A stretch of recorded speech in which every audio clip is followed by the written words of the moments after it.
Shemuel Bet, or 2 Samuel 19 through 21. And it was reported to Joab, "See, the sovereign is weeping and mourning for Abshalom." So the deliverance that day was turned into mourning for all the people. For the people heard on that day, saying, "The sovereign has been grieved for his son." And the people stole back into the city that day as people who are ashamed steal away when they flee in battle. And the sovereign covered his face, and the sovereign cried out with a loud voice, "Oh, my son Abshalom, oh, Abshalom, my son, my son." And Joab came into the house to the sovereign and said, "Today you have put to shame all your servants who today have saved your life and the lives of your sons and daughters and the lives of your wives and the lives of your concubines by loving those who hate you and by hating those who love you. For you have made it clear today that you have neither commanders nor servants. For today I know that if Abshalom had lived and all of us had died today, then it would be right in your eyes. And now arise, go out, and speak to the heart of your servants, for I swear by Yehovah, if you do not go out, not one passes the night with you, and that is worse for you than all the evil that has come upon you from your youth until now." So the sovereign rose up and sat in the gate. And they told all the people, saying, "Look, the sovereign is sitting in the gate." And all the people came before the sovereign. As for Israel, they had fled, each one to his tent. And it came to be that all the people were contending throughout all the tribes of Israel, saying, "The sovereign delivered us from the hand of the enemies. He rescued us from the hand of the Philistines, and now he has fled from the land because of Abshalom. And Abshalom, whom we anointed over us, has died in battle. And now, why are you silent about bringing back the sovereign?" And sovereign David sent to Zadok and Abiathar the priests, saying, "Speak to the elders of Yehudah, saying, why are you the last to bring the sovereign back to his house, since the words of all Israel have come to the sovereign, to his house? You are my brothers, you are my bone and my flesh. Why then are you the last to bring back the sovereign? And say to Amasa, are you not my bone and my flesh? Elohim do so to me and more also, if you are not commander of the army before me all the days in place of Joab." Thus he swayed the hearts of all the men of Yehudah as one man, so that they sent to the sovereign, saying, "Return, you and all your servants." So the sovereign returned and came to the Yarden, and Yehudah came to Gilgal to go to meet the sovereign, to bring the sovereign over the Yarden.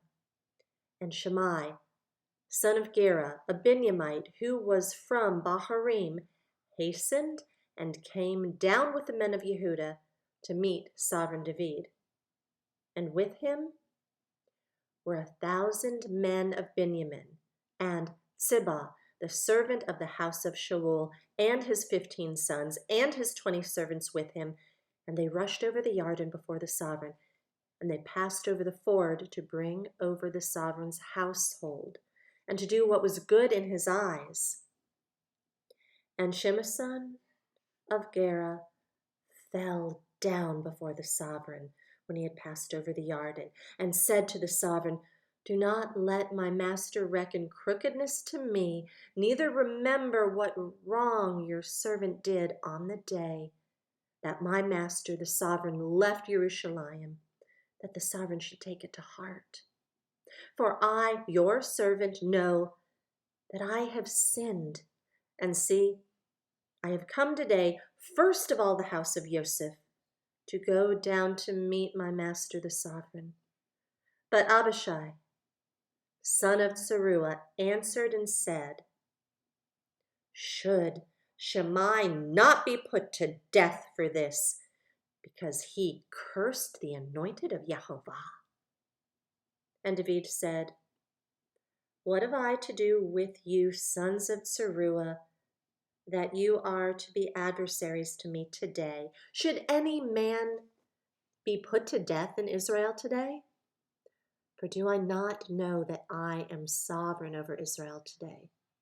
So the sovereign said to Shimei, "You do not die." Then the sovereign swore to him. And Mephibosheth, son of Shaul, came down to meet the sovereign, and he had not attended to his feet, nor trimmed his mustache, nor washed his garments, from the day the sovereign went away until the day he came back in peace. And it came to be, when he had come to Jerusalem to meet the sovereign, that the sovereign said to him, "Why did you not go with me, Mephibosheth?" And he answered, "My master, O sovereign, my servant deceived me. For your servant said, 'I'm saddling a donkey for myself to ride on it and go to the sovereign, because your servant is lame.' And he spoke slander against your servant to my master the sovereign, but my master the sovereign is as a messenger of Elohim. Therefore, do what is good in your eyes. For all of my father's house were but dead men before my master the sovereign. Yet you set your servant among those who eat at your own table. Therefore, what right have I still to cry out any more to the sovereign?" Then the sovereign said to him, "Why do you speak any more of your matters? I have said, you and Ziba share the land." And Mephibosheth said to the sovereign, "Rather, let him take it all, since my master the sovereign has come back in peace to his own house." And Barzillai the Gileadite came down from Rogelim and passed over the Yarden with the sovereign to send him on his way over the Yarden. And Barzillai was a very aged man, 80 years old, and he had sustained the sovereign while he was dwelling at Mahanaim, for he was a very rich man. And the sovereign said to Barzillai, "Pass over with me, and I shall provide for you with me in Jerusalem." But Barzillai said to the sovereign, "How many are the days of my life that I should go up with the sovereign to Jerusalem? I'm now 80 years old. Do I discern between the good and evil? Does your servant taste what I eat or what I drink? Do I still hear the voice of singing men and singing women? Why then should your servant be a further burden to my master the sovereign? Your servant would only pass over the Yarden with the sovereign for a short distance. And why should the sovereign repay me with such a reward? Please let your servant turn back again to die in my own city, near the burial site of my father and mother. But here is your servant Kimham.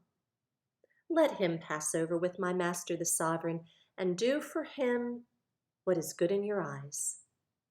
And the sovereign answered, "Kimham is passing over with me, and let me do for him what is good in your eyes." Now whatever you choose of me, I do for you." Then all the people went over the Yarden, and when the sovereign had passed over, the sovereign kissed Barzillai and blessed him, and he returned to his own place.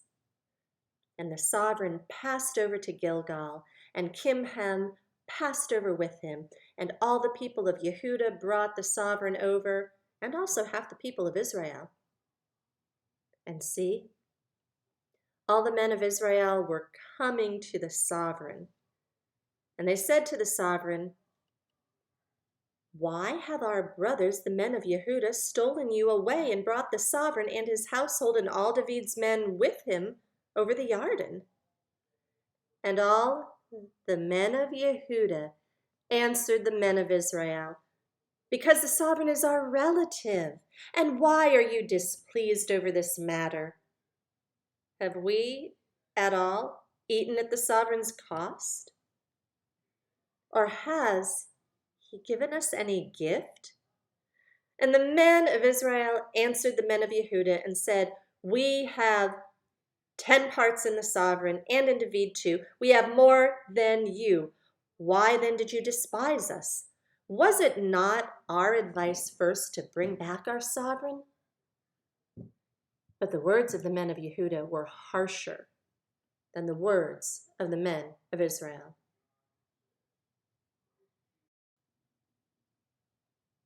Chapter 20. And there came to be a man of Belial whose name was Sheba, son of Bichri, a Benjamite. And he blew with the shofar and said, "We have no part in David, nor do we have inheritance in the son of Yishai. Each one to his tents, O Israel." Then all the men of Israel deserted David to follow Sheba, the son of Bichri. But the men of Yehuda, from the Yarden as far as Jerusalem, clung to their sovereign. And David came to his house at Jerusalem. And the sovereign took the 10 women, his concubines who he had left to look after the house, and put them in a protected house and supported them, but did not go into them. So they were shut up to the day of their death, living in widowhood. And the sovereign said to Amasa, "Call the men of Yehuda for me within 3 days and present here yourself." And Amasa went to call the men of Yehuda, but he delayed longer than the appointed time which David had appointed him. And David said to Abishai, "Now Sheba, son of Bichri, is going to do us more evil than Abshalom. Take the servants of your master and pursue him, lest he find for himself walled cities and escape us." Then the men of Joab went out after him with all the Kerethites and the Pelethites and all the mighty men, and they went out of Jerusalem to pursue Sheba, son of Bichri.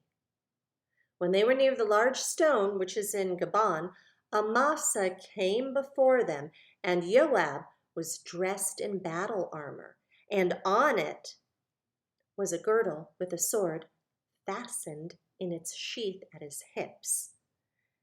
And as he went forward, it fell out. And Joab said to Amasa, "Peace, my brother." And Joab took Amasa by the beard with his right hand to kiss him, but Amasa was not on guard against the sword in Joab's hand.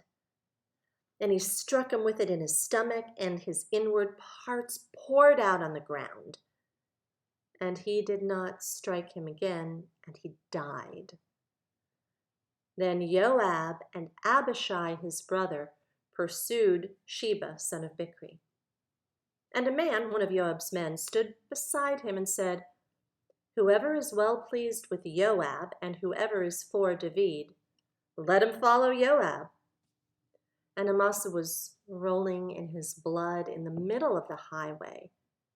And the man saw that all the people stood still, so he moved Amasa from the highway to the field and threw a garment over him when he saw that everyone who came upon him halted. When he was removed from the highway, all the men passed over after Joab to pursue Sheba, son of Bichri. And he passed over through all the tribes of Israel to Abel and to Beth Maacah and to all the Berites, and they were assembled and went after him too. And they went and besieged him in Abel of Beth Maacah, and they cast up a siege mound against the city, and it stood in a rampart, and all the people who were with Joab battered the wall to throw it down. And then a wise woman called out from the city, "Listen, listen, please say to Joab, 'Come nearby so that I speak to you.' And he came near to her, and the woman said, 'Are you Joab?' And he answered, 'I am.' Then she said to him, 'Listen to the words of your female servant.' And he answered, 'I'm listening.' Then she spoke, saying, 'In former times they often spoke, saying, Let them inquire of Abel.' And so they ended the matter. I am of the peaceable and trustworthy ones in Israel.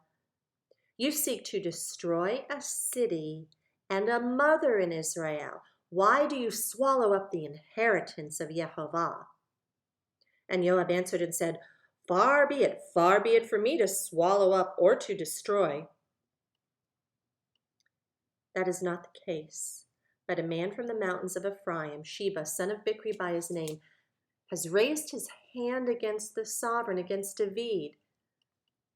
Hand him over him alone, and I withdraw from the city. And the woman said to Joab, "Look, his head is going to be thrown over to you over the wall." So the woman in her wisdom went to all the people, and they cut off the head of Sheba, son of Bichri, and threw it out to Joab. Then he blew with the shofar, and they dispersed from the city, each one to his tent, and Joab returned to the sovereign at Jerusalem. Now, Joab was over all the army of Israel, and Benaiah, son of Jehoiada, was over the Kerethites and the Pelethites, and Adoram was over the compulsory labor. And Jehoshaphat, son of Ahilud, was recorder, and Shua was scribe, and Zadok and Abiathar were the priests. And Ira, the Yaarite, was priest to David. And chapter 21.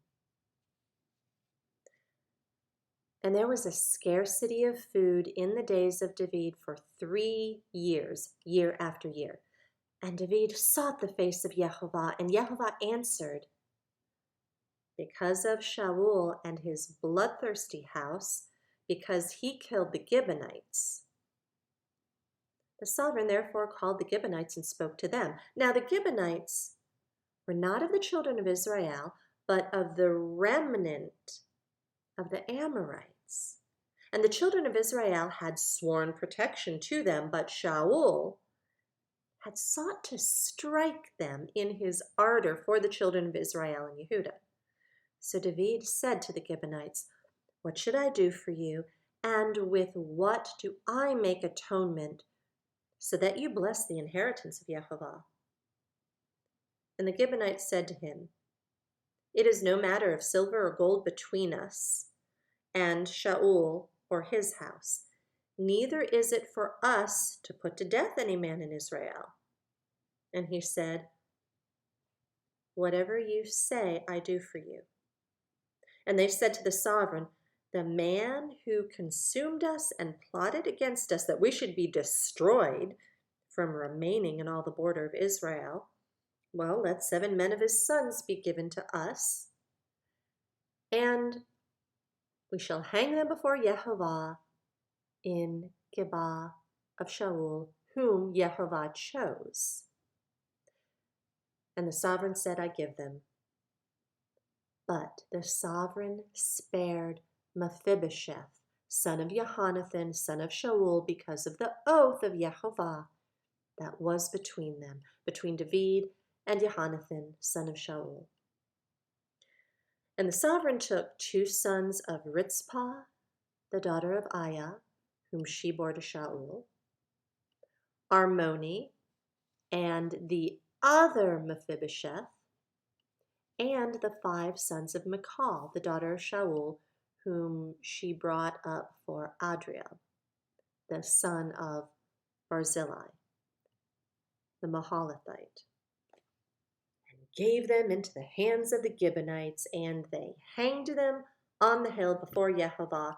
So the 7 fell together and were put to death in the days of the harvest, in the first days, in the beginning of the barley harvest.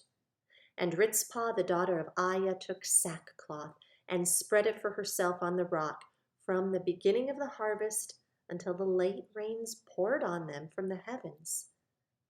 And she did not allow the birds of the heavens to rest on them by day, nor the beasts of the field by night. And David was informed of what Ritzpah, the daughter of Aiah, the concubine of Shaul, had done. And David went and took the bones of Shaul and the bones of Jonathan, his son, from the men of Yabesh Galad, who had stolen them from the street of Bethshan, where the Philistines had hung them up after the Philistines had struck down Shaul in Gilboa. And he brought up the bones of Shaul and the bones of Jonathan his son from there, and they gathered the bones of those who had been hanged, and buried the bones of Shaul and Jonathan his son in the land of Benjamin, in Selah, in the burial site of Kish his father, and did all that the sovereign commanded. And after that, Elohim heard prayer for the land. And the Philistines were again fighting against Israel. So David and his servants with him went down and fought against the Philistines, and David was weary.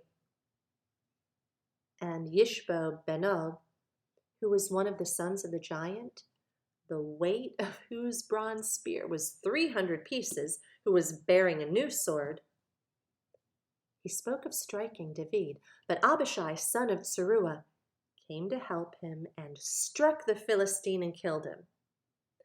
Then David's men swore to him, saying, "Do not go out with us to battle any more, lest you put out the lamp of Israel." And it came to be afterward that there was a battle again with the Philistines at Gob. Then Sibbecai, the Hushathite, struck Saph, who was one of the sons of the giant. And there was a battle with the Philistines again at Gob, where Elhanan, son of Ya'areh Oregim, the Bethlehemite, struck Goliath the Gittite, the shaft of whose spear was like a weaver's beam. Then there was a battle in Gath again, where there was a man of great height, who had 6 fingers on each hand and 6 toes on each foot, 24 in numbers, and he also was descended from the giants. And he reproached Israel, and Jonathan, son of Shammai, the brother of David, struck him. These 4 were born to the giant in Gath, and they fell by the hand of David and by the hand of his servants.